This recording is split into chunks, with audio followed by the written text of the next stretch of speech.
Olá, sou a professora Gabriela, estou aqui para mais uma aula de língua portuguesa pelo Sistema de Ensino Uniavan. Nosso tema é infográficos no texto informativo. Iniciamos na página 54 observando a imagem que tem ali. O que essa imagem passa a você? Que tipo de informação?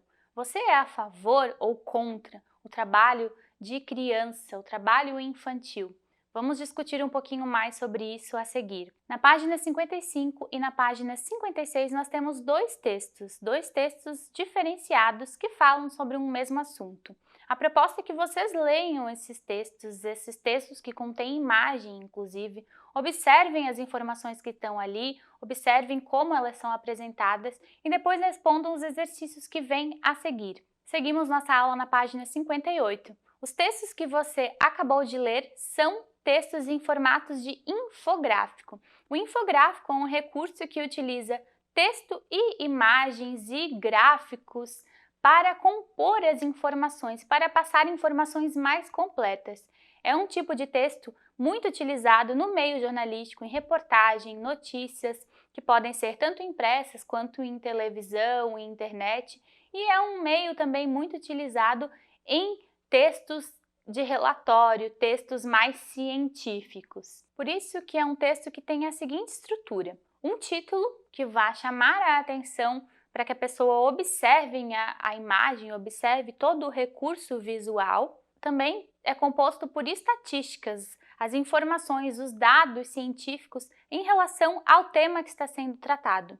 Há também a fonte, que é de onde foi tirado cada dado que está ali, para que a pessoa que está visualizando esse recurso visual saiba de onde surgiram essas informações. E por fim, os gráficos, que explicam as informações que estão ali, os dados, os números. Por isso que é chamado então de infográfico. É um recurso muito interessante e muito importante nos dias atuais, que nos auxiliam a compreender diferentes temas conforme os tipos de textos que nós lemos. Vamos analisar um pouquinho mais sobre isso nos exercícios que iniciam então na página 59. Temos mais infográficos para analisar, para observar esse formato de texto.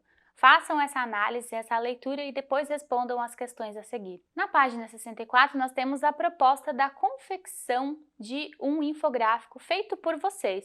Nós temos ali na página alguns temas que vocês podem escolher. A ideia é que vocês escolham um desses temas e façam pesquisas para coletar dados e informações sobre esses assuntos. A partir desses dados, vocês vão então criar o infográfico de vocês, tentando utilizar aqueles recursos, um título que chame a atenção, as estatísticas, as imagens que chamem a atenção também do leitor, os gráficos e a fonte de onde vocês tiraram as informações. Seguimos a nossa aula na página 65, conteúdo, períodos compostos por coordenação e por subordinação.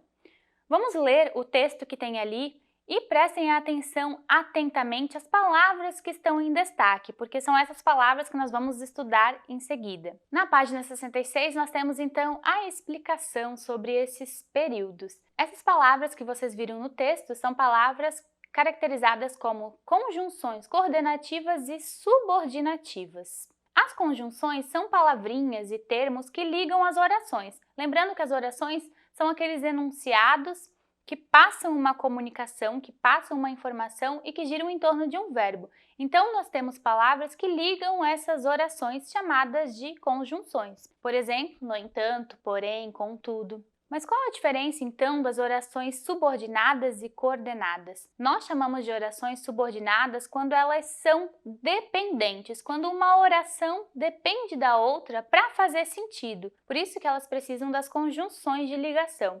Já as orações coordenadas são orações que são independentes. Se elas forem ditas independentes, se elas forem ditas sozinhas, elas vão fazer sentido, elas vão passar uma comunicação, independente se tem uma conjunção ligando ou não. Vamos ver alguns exemplos que estão na página 67. Aconselho que os jovens e as crianças não usem as telas antes de dormir para que o cérebro tenha tempo de relaxar e então dormir. Nós temos aqui duas orações. A primeira delas, uma oração principal, a segunda, uma oração subordinada, que ela é dependente da primeira para fazer sentido.